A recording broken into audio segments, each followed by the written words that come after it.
تمہارے ساتھ ایک نئی زندگی کی شروعات کریں۔ وہ اسے دیکھتے ہوئے بے حد سختی سے بول رہی تھی، لیکن اس کے باوجود بھی ان کے چہرے کے نقوش بہت ڈھیلے تھے۔ وہ شاید چاہ کر بھی اس پر اپنا غصہ ظاہر نہیں کر پا رہی تھی۔ اگر تم ایسا چاہتی ہو تو ایسا ضرور ہوگا۔ اسے وقت دو، اسے سمجھنے کی کوشش کرو۔ وہ تمہیں بے تحاشا چاہتا ہے، وہ تمہیں کبھی خود سے دور نہیں کر پائے گا، چاہے کچھ بھی ہو جائے۔ وہ تمہیں کبھی کسی قیمت پر نہیں چھوڑے گا۔ اس نے تمہیں چھوڑنے کے لیے نہیں اپنایا پریا، وہ تم سے محبت کرتا ہے۔ تمہیں کھو دینے کے احساس سے، اس ڈر سے اس نے تمہیں اپنایا ہے۔ اسے ڈر ہے کہ تم اسے چھوڑ کر نہ چلی جاؤ، اسے ڈر ہے کہ وہ تمہیں کھو نہ دے، اسی لیے اس نے تمہیں ہمیشہ کے لیے اپنے نکاح میں باندھ لیا ہے۔ وہ تمہیں قید کر لینا چاہتا ہے، تمہیں دنیا سے چھپا لینا چاہتا ہے۔ وہ تم سے محبت کرتا ہے۔ اس کے انداز میں اپنے آپ نرمی آئے گی، جبکہ پریا خاموشی سے ان کے انداز میں اپنے آپ نرمی آ گئی تھی، جبکہ پریا خاموشی سے انہیں سن رہی تھی۔ چاہے کچھ بھی ہو جائے پریا، تم ہمت مت ہارنا۔ اگر تم ہار گئی تو وہ بھی ہار جائے گا۔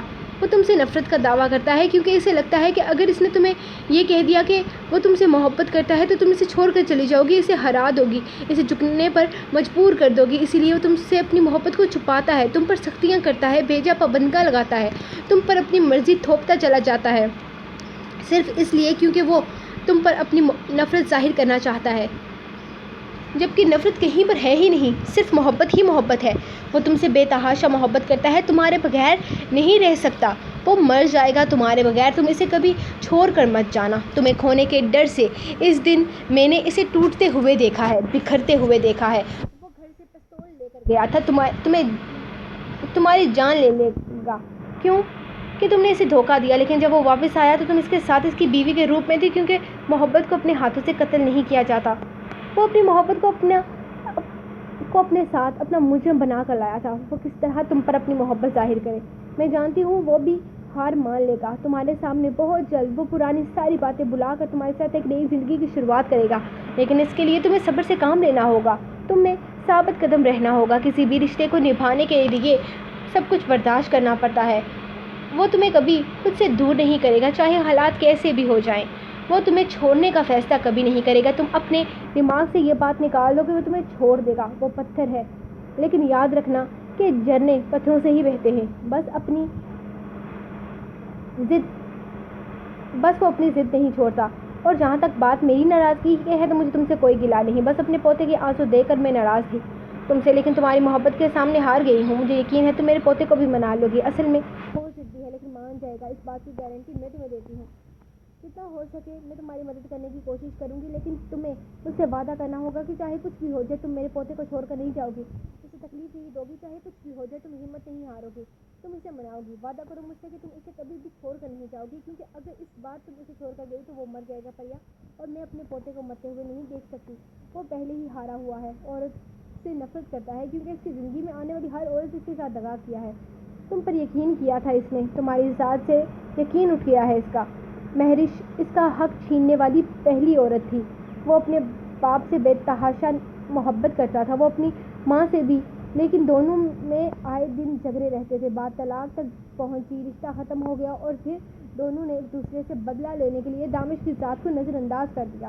ایک دوسرے سے انتقام لینے کے لیے وہ دانش کو اس طرح سے نظر انداز کرنے لگے جیسے وہ ان کی اولاد ہی نہ ہو۔ طلاق کے بعد ان دونوں نے ہی دانش کو اپنے ساتھ رکھنے سے انکار کر دیا۔ اس وقت ان دونوں کی لو میرج تھی، وہ دانش ان کی محبت کی نشانی تھا۔ طلاق کے بعد دانش کی ماں نے اپنے بوائے فرینڈ سے شادی کر لی۔ جہانگیر کسی بار ڈانسر سے ناجائز تعلقات رکھتا تھا۔ جب سے پتہ چلا کہ وہ بار ڈانسر اس کے بچے کی ماں بننے والی تو اس نے بنا سوچے سمجھے اس لڑکی سے شادی کر لی، جس کے نتیجے میں دانش کے دادا نے اسے ہر تعلق ختم کر دیا، یہاں تک کہ اسے اس کا حصہ دے کر ہمیشہ کے لیے اس گھر سے نکال دیا۔ دانش کو ہم نے اپنے پاس رکھ لیا، وہ بچپن سے ہی میرے ساتھ ہے۔ اس کے باپ نے کبھی اس سے ملنے کی کوشش نہیں کی، اور نہ ہی اس سے شاید اس کی کبھی کوئی یاد آئی ہوگی، جبکہ اس کی ماں تو پہلے کبھی کبھار فون کر لیتی، لیکن بعد میں یہ سلسلہ بھی ختم ہو گیا۔ جب سے دوسرے شوہر سے اپنے بچے پیدا ہو گئے تو شاید دانش کی اہمیت بھی ختم ہو گئی۔ دادی اسے دانش کے بچپن سے لے کر جوانی کے ہر پہلو سے روشناس کروا رہی تھی۔ جہاں اس کے قدم ڈگمگائے وہ ایک بار پھر سے اٹھ کر ہمت کرے، کیونکہ وہ نہیں چاہتی تھی کہ وہ ہارے، کیونکہ اس کے ہارنے پر سب سے زیادہ نقصان ان کے پوتے کو ہونا تھا، اور اب وہ اپنے پوتے کی آنکھوں میں آنسو نہیں دیکھنا چاہتی تھی۔ جب پریا اس کی زندگی میں آئی تو وہ کتنا خوش تھا، جیسے اپنا ہر غم ہر دکھ بھلا چکا تھا۔ کچھ پتا تھا تو صرف اتنا، اس کی زندگی میں اس کی محبت آ گئی ہے اور اسی محبت نے جیسے اس کی ہر خوشی چھین لی، اور اب وہ چاہتی تھی کہ اس کی محبت اس کی ہر خوشی واپس کرے، اور انہیں یقین تھا کہ پریا ایسا ضرور کرے گی۔ دادی کا اس سے بات کر لینا اسے سکون بخش گیا تھا، اور کوئی نہ صحیح لیکن دادی نے اس پر تھوڑا سا یقین کیا تھا، وہ اس کے لیے بہت اہمیت رکھتا تھا۔ دادی نے بس اتنا کہا تھا کہ وہ ہمت نہ ہارے، کیونکہ اس مشکل کا سامنا کرے، اس کے اندر بہت ساری ہمت پیدا کر گیا تھا۔ دادی اس کے ساتھ تھی، اسے اور کچھ نہیں چاہیے تھا۔ دامش کی مرضی کے بارے میں جان کر ماضی کے بارے میں جان کر اسے بہت تکلیف ہوئی تھی۔ یہ نہیں تھا کہ یہ سب کچھ اسے آج پتہ چلا تھا، وہ اس سب کے بارے میں پہلے سے جانتی تھی۔ دادی سے دامش کے سخت رویے کی وجہ بتاتی رہتی تھی، اور وہ دامش کے بارے میں سب کچھ جان بھی چکی تھی، لیکن اس نے کبھی بھی اس پر یہ باتیں ظاہر نہ ہونے دی تھی۔ لیکن آج جس انداز میں دادی نے اسے سب کچھ بتایا تھا، اسے سچ میں برا لگا تھا۔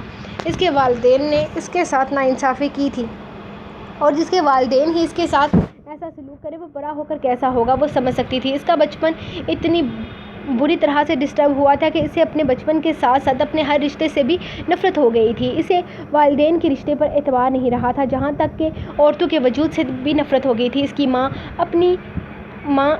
اپنی ماں سے جنم دینے والی ماں اسے کسی اور کے لیے چھوڑ کر چلی گئی تو کسی اور سے وہ کیا امید رکھتا۔ دوسری ماں جو تھی ہی ایک بارڈ ڈانسر، اس نے کبھی اس کی طرف آنکھ اٹھا کر دیکھنا بھی ضروری نہ سمجھا۔ اور پھر اس کی بہن جو اسے ہرانا چاہتی تھی، کیونکہ وہ اس بات سے انجان تھی کہ وہ پہلے ہی رشتوں سے ہارا ہوا انسان ہے، لیکن بظاہر ایک بہت مضبوط اور باحثیت شخصیت کا مالک تھا۔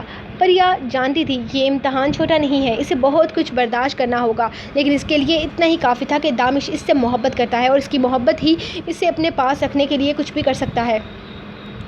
ابھی وہ اس پہ اپنا آپ کبھی ظاہر نہیں کر سکتا تھا، کیونکہ فی الحال وہ اپنی نفرت کا اظہار کر رہا تھا، اور اسے یقین تھا جس دن پریا نے اسے منا لیا وہ اپنا دل کھول کر اس کے سامنے رکھ دے گا۔ وہ اپنا ماضی، اپنا حال، اپنی خوشیاں، اپنے غم، سب کچھ اس کی جولی میں ڈال دے گا، اور وہ خود بری الزامہ ہو جائے گا۔ اور پریا بھی ایسا ہی چاہتی تھی۔ جو تکلیف وہ بچپن سے برداشت کرتا آیا تھا، وہ اسے اس تکلیف سے نجات دینا چاہتی تھی۔ وہ اس کی زندگی سنوار لینا چاہتی تھی، اس کی زندگی کو خوشیوں سے بھر دینا چاہتی تھی، اور اسے یقین تھا کہ وہ ایسا ہی کرے گی۔ اسے ہمت سے کام لینا ہوگا، اسے اپنے شوہر کے دل میں اپنے لیے محبت پیدا کرنی ہوگی۔ اگر دادی اس کے ساتھ تھی تو اسے یقین تھا کہ اس مقصد میں کامیاب ہونے سے کوئی نہیں روک سکتا، اور پھر وہ تو تھا ہی اس کے ساتھ جس نے اس کا نصیب جوڑا تھا، دامش شاہ کے ساتھ۔ اسے یقین تھا دنیا میں جو بھی ہوتا ہے سب اللہ پاک کے حکم سے ہوتا ہے، اور یہ بھی اللہ کا ہی حکم تھا کہ وہ اس کی ملکیت میں آ چکی تھی۔ شاید اللہ تعالیٰ نے ہی دامش شاہ کے دل کو جوڑنے کے لیے اس کو چنا تھا، اسے موقع دیا تھا دامش شاہ کے دل میں اس کی محبت پیدا کرنے کا۔ جن لوگوں نے اسے دھوکہ دیا تھا ان لوگوں سے کوئی مطلب نہ تھا، اسے مطلب تھا تو صرف اپنی ذات سے۔ وہ دامش کو اور ذات پر دوبارہ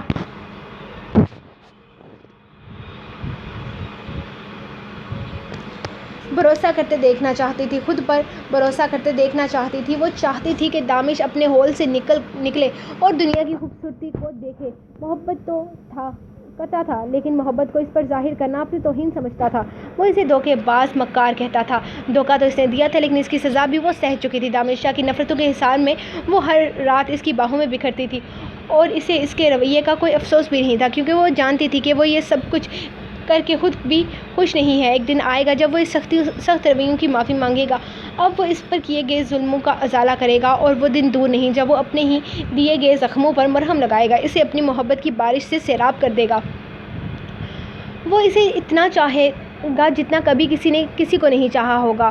وہ اس سے اتنی محبت کرتا تھا جتنی محبت کبھی کسی نے نہیں کی ہوگی، کیونکہ وہ صرف اس کا عشق نہیں، اس کا جنون تھی، اس کی دیوانگی تھی، اس کی محبت تھی، وہ اس کے لیے اس کا سب کچھ تھی۔ یہ بات اس نے چند دنوں میں احس کر لی تھی۔ وہ جان چکی تھی کہ پریا دامش شاہ کی زندگی میں کیا اہمیت رکھتی ہے۔ اس نے آخرکار تھک کر فون اٹھا ہی لیا تھا۔ اس وقت غصہ تو بہت آ رہا تھا، لیکن اس کا بار بار تنگ کرنا بہت ہی عجیب لگ رہا تھا۔ اس نے سوچا تھا کہ وہ ایک بار اس سے بات کر کے سارے تعلقات یہیں پر ختم کر دے گا، تاکہ جان چھوٹ جائے اس پاگل آدمی سے اس کی۔ وہ اپنی ماں کو بھی صاف جواب دے چکی تھی کہ وہ اب مزید اس سے کسی بھی قسم کا کوئی تعلق نہیں رکھنا چاہتی، بلکہ وہ اس کی اوقات بھی یاد دلا چکی تھی اور آگے اسے شادی کرنے کا تو سوال ہی پیدا نہیں ہوتا تھا، جس پر اس کی ماں نے بہت زیادہ پریشان ہو گئی تھی۔ انہیں سمجھ نہیں آ رہا تھا کہ اب وہ اپنی بیٹی کو کس طرح سے اس سے شادی کے لیے راضی کریں، کیونکہ یہ بات تو طے تھی کہ ریحان جیسے امیر کبیر کو وہ ہرگز ہاتھوں سے جانے نہیں دے سکتی تھی۔ ان کی بیٹی تو تھی ہی بے وقوف، جو اپنی بے وقوفیوں میں اتنی بڑی غلطی کر گئی تھی، لیکن وہ اس طرح کی بے وقوفی کرنے کی اجازت اسے ہرگز نہیں دیتی تھی۔ وہ بڑے گھر کا بیٹا تھا، اس طرح لڑکیوں کو چھیڑنا یا اپنے آس پاس رکھنا اتنی بڑی بات نہیں تھی جتنی بڑی بات ان کی بیٹی نے بنا لی تھی۔ مہرش کوئی اتنی سیدھی سادی لڑکی تو نہ تھی کہ اتنی سی بات پر اتنا اوور ری ایکٹ کرتی۔ اس سے پہلے بھی اس کے 2 بوائے فرینڈز رہ چکے تھے جو اس کے ساتھ بہت زیادہ فری نہ صحیح تھے، لیکن تھے تو بوائے فرینڈز ہی۔ وہ شاید ان کے ساتھ ٹائم پاس کر رہی تھی، لیکن اس کے باوجود جو رشتہ اس نے ان دونوں کے ساتھ بنایا ہوا تھا وہ اتنا بھی عام نہ تھا کہ نظر انداز کیا جا سکتا۔ یہ بات ٹھیک تھی کہ ان دونوں لوگوں کے ساتھ اس نے کبھی لمٹس کراس نہیں کی تھی، لیکن پھر بھی وہ یہ سب باتوں سے بے خبر نہ تھی۔